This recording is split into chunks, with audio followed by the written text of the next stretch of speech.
Ang walang iba ng ating coach from, right now, I think she's from Quezon City, Coach Neri de Guzman. Good morning! Yan. So, magandang buhay po sa lahat. I'm Nerissa de Guzman. Ayan. So, bago po ako na-introduce sa Herbalife, I am a full-time stay-at-home mother of 3 boys. Ayan. So, kada manganganak po, pataba ng pataba, hanggang inabot ng 165 pounds po ang aking timbang. So, dahil mabigat po yung katawan, so marami na din di magagandang nararamdaman. So, madaling mapagod. Tapos, naging irritable kasi nga hindi maganda yung pakiramdam ko. Ayun. So, maga din po ako nagkaroon ng mga sakit-sakit na matanda.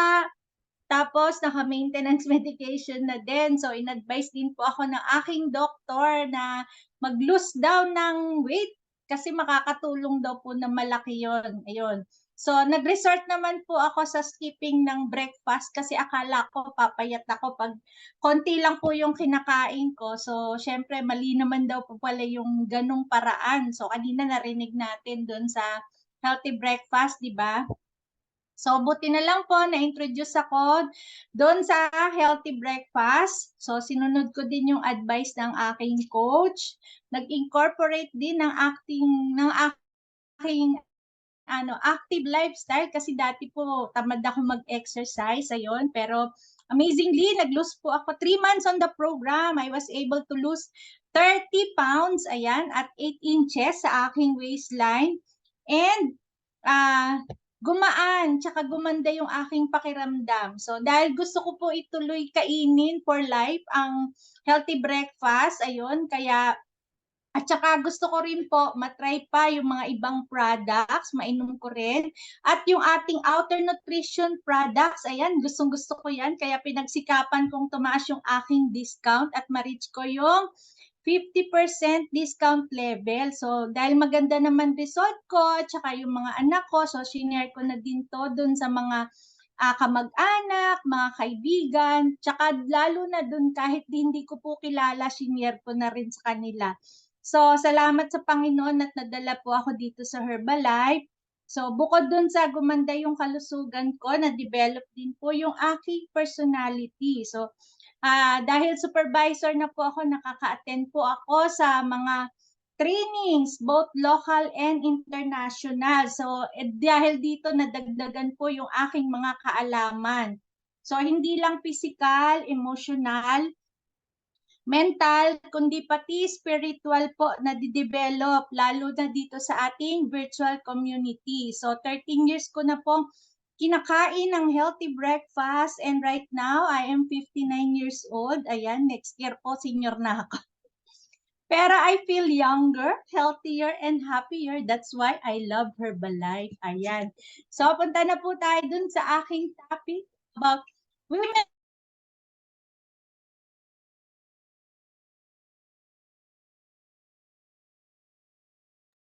Sorry, na-mute. Ayan. Ito po ay sinulat ni Susan Bowerman. Siya po yung Director ng Worldwide Nutrition Education and Training at Herbalife Nutrition. Ayan, next slide po.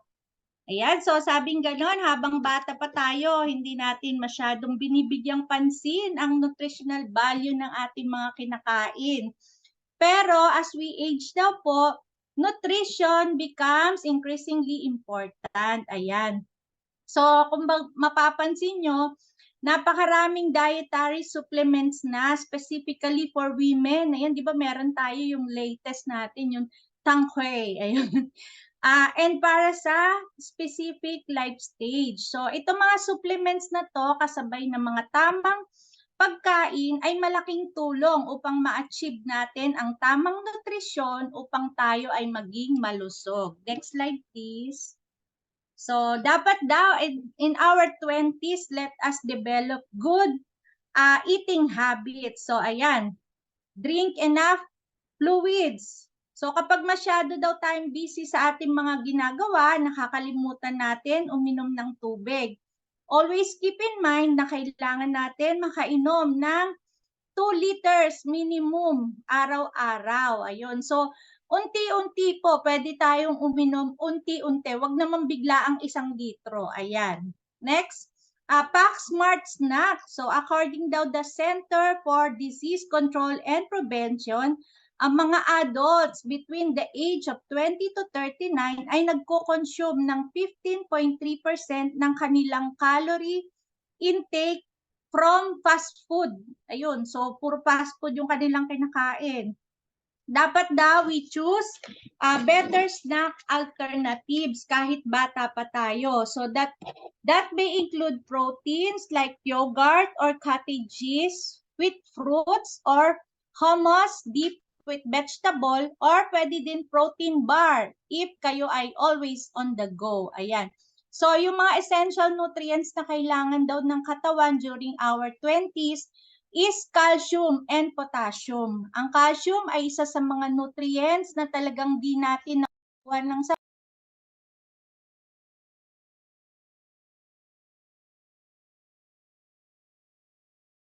Sis, naka-zoom ka. Ay, naka-mute ka ulit.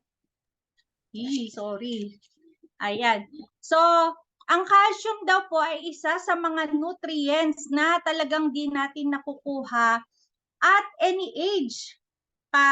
Kaya daw dapat sa ating 20s, nagbibuild pa yung ating mga buto, kung kaya ito ang perfect timing para mag-focus sa essential nutrients na to. So, keep your bones strong by getting at least 1,000 milligram of calcium each day.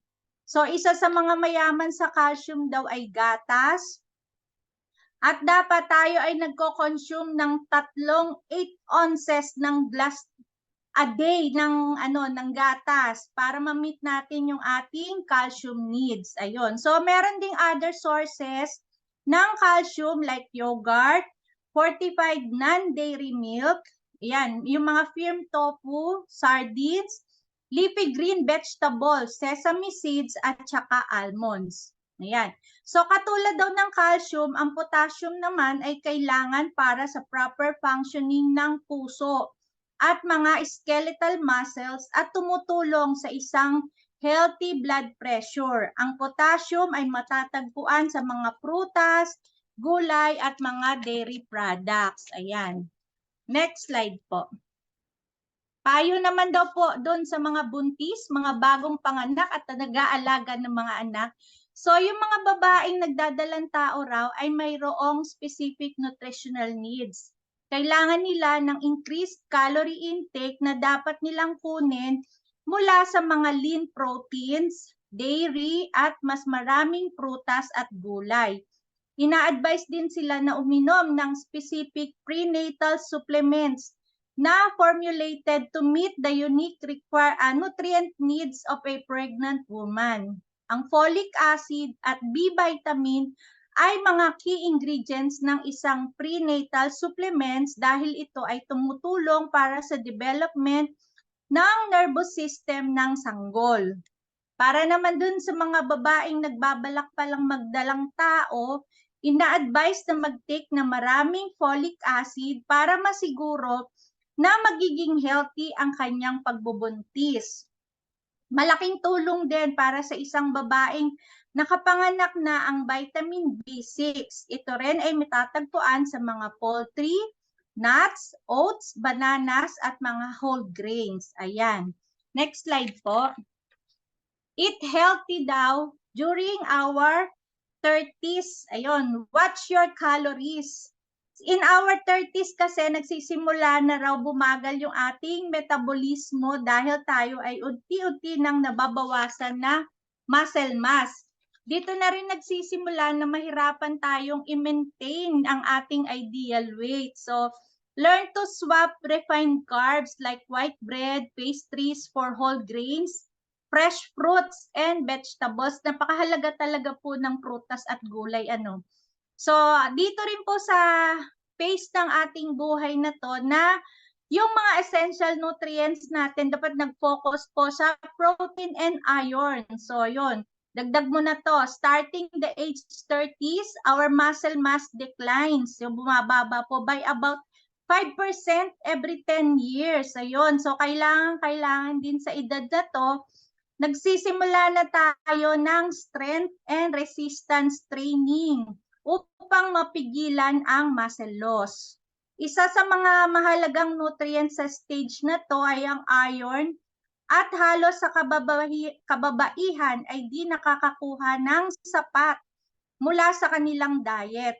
Ang iron ay isang mahalagang component ng hemoglobin molecule, isang uri ng protina nagsisirculate sa dugo at nagtatransport ng oxygen sa mga cells. So, mga magagandang sources ng iron ay lean meats, beans and lentils, at saka fortified cereals. Ayun. Next slide po. So, maintaining good health in your 40s. Protect your heart daw, sabing ganon. It is in this age na tumataas na rin yung cholesterol level at blood pressure. Protect your body with regular exercise and heart-healthy foods like green leafy vegetables, tomatoes, fruits, and vegetables. Cut down on saturated fats found in red meats, full-fat dairy products, processed, at saka mga fried foods. Ayun. So, ang essential nutrients naman kailangan ang idagdag ay vitamin D and antioxidants. So, vitamin D helps your body to absorb calcium. It also keeps your immune system strong and protect against breast and colon cancer. Vitamin D can be found in fortified dairy products, fatty fish, and egg yolks. Antioxidants naman daw like vitamins A, C, and E helps prevent or delay cell damage that contributes to aging. Vitamin C can be found in red peppers, citrus fruits, and berries. Vitamin E naman sa carrots, sa peaches, sweet potatoes, and nuts. Ayan. Next slide po. Yan. In our 50s naman daw, let us eat more fiber. Sa mga kababaihan, ang risk ng pagkakaroon ng heart disease ay tumataas pagdating ng age 55, according to National Heart, Lung, and Blood Institute. Eat more soluble fiber like beans, oats, apples, and barley, which helps lower cholesterol levels, which is good for heart health. Makakatulong din ang fiber sa pag-maintain ng healthy weight. So, nutrient essentials are omega-3s and vitamin B12. So, according daw sa National Institute of Health, older adults are at risk of vitamin B12 deficiency. And 9% daw ng adults ay hindi na masyadong maka-absorb ng vitamin B12 mula sa mga kinakain. So, it is advisable to take supplementation. Vitamin B12 daw ay kailangan din to support red blood cell formation and for a healthy nervous system. So, dapat din daw during this age, ayan, sa atin yun, we increase the intake of omega-3 fatty acids from fatty fish such as salmon, which is rich in omega-3, EPA, and DHA for a healthy heart. Next slide po. Ayan, stay strong daw in our 60s and beyond. So kasi yung mga medication, mabagal na yung metabolismo, nag-iiba na yung mga panlasa. Ito yung mga ilan lang sa dahilan kung bakit yung mga matatanda, yung iba, nawawala na ng ganang kumain.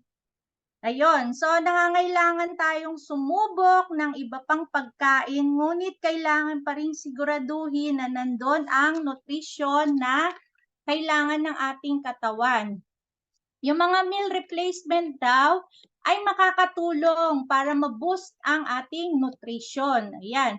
So at this stage po, kailangan na natin talaga ng maraming nutrition. Lahat po nung nabanggit ko kanina, dapat magdagdag na rin po tayo ng probiotics. So ang gut health natin ay nagbabago as we age. So, umuunti na din daw yung bilang ng good bacteria. At ang small intestine ay nahihirapan mag-absorb ng mga nutrients ng maayos.